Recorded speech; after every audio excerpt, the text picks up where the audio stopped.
evening and thanks for joining us tonight for 23 ABC News at 6. I'm Jessica Harrington. Tonight's top stories. Report cards delayed all because of hackers. We take an inside look at the investigation underway after a local school district was hit with a cyber attack.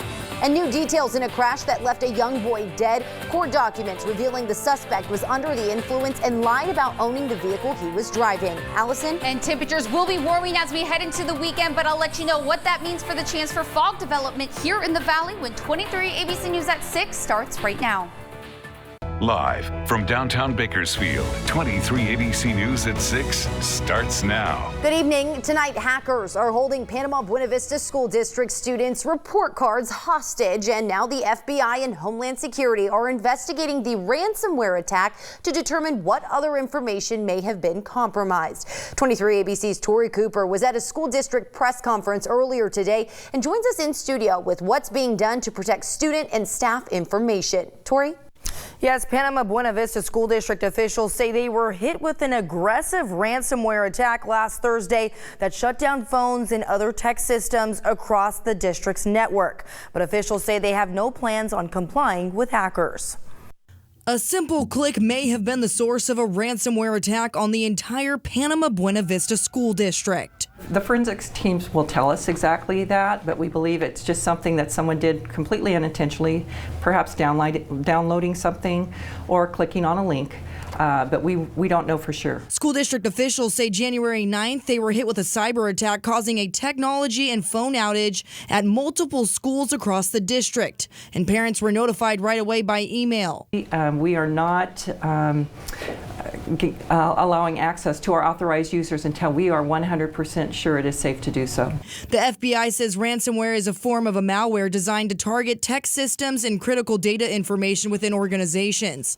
The infected malware can be in an email or a simple link. And if a user clicks on the wrong option, the hackers can access and withhold information and demand for a ransom payment in order for the organization to get their information back. In this case, district officials say student report cards are being held hostage. Report card grades that should be going out today, that will be delayed, and we have notified them about that. Officials say TrickBot has been determined to be the hacker responsible. District officials telling parents they shouldn't expect to see student grades any sooner than the end of the month, but that the FBI's preliminary investigation shows no indication that any personal identifying information relating to students or staff has been compromised as of now. Some parents sounding off in the comments on our post about the incident, expressing concern. District officials now taking steps to ensure this doesn't happen again and that their network is secure. Taking steps to harden the security, to make our systems more secure and more robust. Now, the investigation into the attack is still ongoing, and we will continue to notify you as more information becomes available.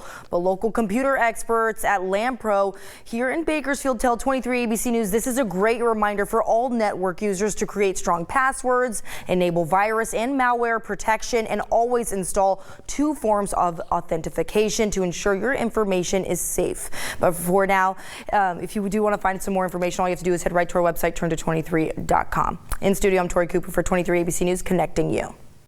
We turn now to new details in a deadly crash that happened earlier this week in southeast Bakersfield. According to court documents obtained by 23 ABC, 32-year-old Evaristo Perez Nunez drove through a stop sign and an open bottle of liquor was found in his vehicle. Nunez crashed into a vehicle in the area of Cottonwood and East Pacheco roads on January 7th.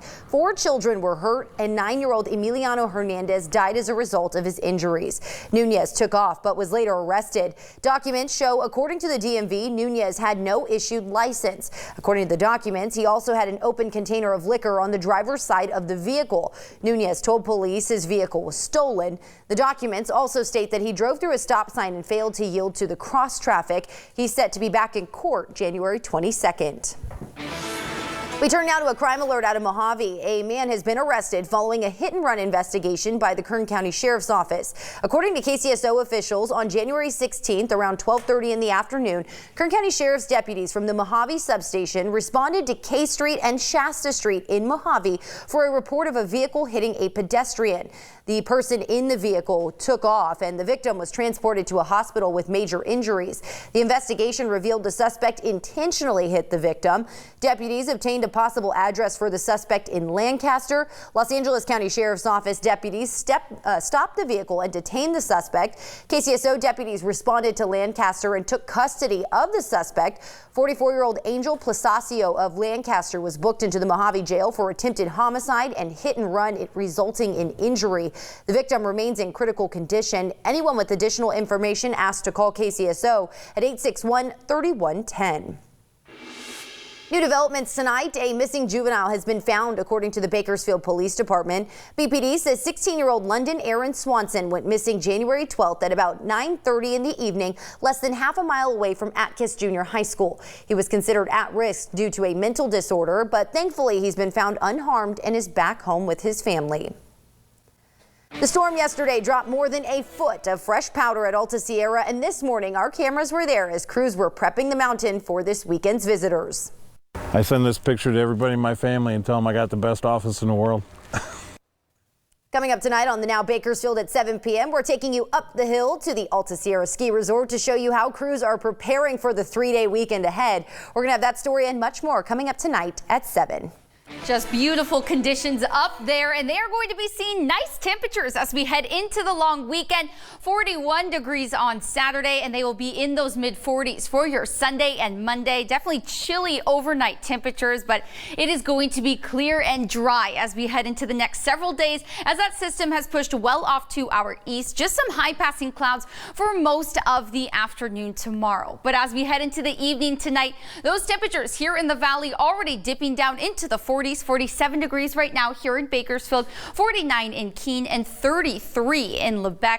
But tomorrow you can expect those foggy conditions in the early morning hours. I'll have more details on a dense fog advisory coming up in just a few minutes. But those temperatures slowly warming to average, but they will continue to warm by Monday. I have more details on your full forecast coming up next. We turn now to a traffic alert for Southwest Bakersfield. The contractor for the Centennial Corridor main line says bridge false work across Real Road will be continuing next week. False work supports the steel and concrete while the bridge is under construction. This work will require one-way traffic control on Real Road between Stockdale Highway and Elsia Drive. The work will continue Monday, January 20th through Friday, January 24th. Flagging personnel will be stopping traffic between the hours of 8:30 a.m. and 5 p.m. each of those days. Drivers should expect delays of up to 10 minutes, and drivers are encouraged to use alternate routes or allow additional time to reach their destination if they must travel through that section of Real Road during the time period. Meanwhile, the contractor for the 24th Street Improvement Project says they will need to close Bay Street on the north side of 24th Street on Wednesday, January 22nd. The closure will restrict access to and from Bay Street at 24th Street between the hours of 7 a.m. and 5 p.m. while the contractor installs drainage pipe across the roadway. 2 lanes will remain open for westbound traffic on 24th Street. No impacts are anticipated for eastbound traffic. As always, drivers are asked to slow down and watch for construction workers and equipment while driving through the work zone. Some sad news tonight from the Kern County Probation Department. The department announcing K-9 Rossi has died. Rossi served in the probation department from 2010 to 2017 with Supervisor John Sanchez. The two earned multiple K-9 awards for narcotics, building searches, agility, obedience, and building searches for a person. In a statement, the probation department said, "We are saddened by the loss of Rossi. However, we are grateful for his faithful service to the community."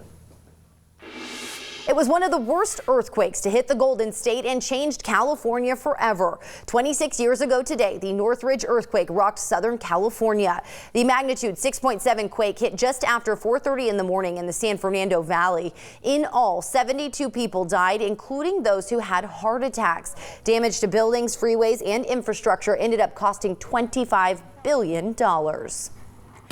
Still to come here on 23 ABC News at 6 in sports. 2 fighters are ready to represent their hometown of Bakersfield in just 2 weeks. Allison? And we are tracking good conditions overnight for that fog development here in the valley. I have more details on a dense fog advisory coming up next.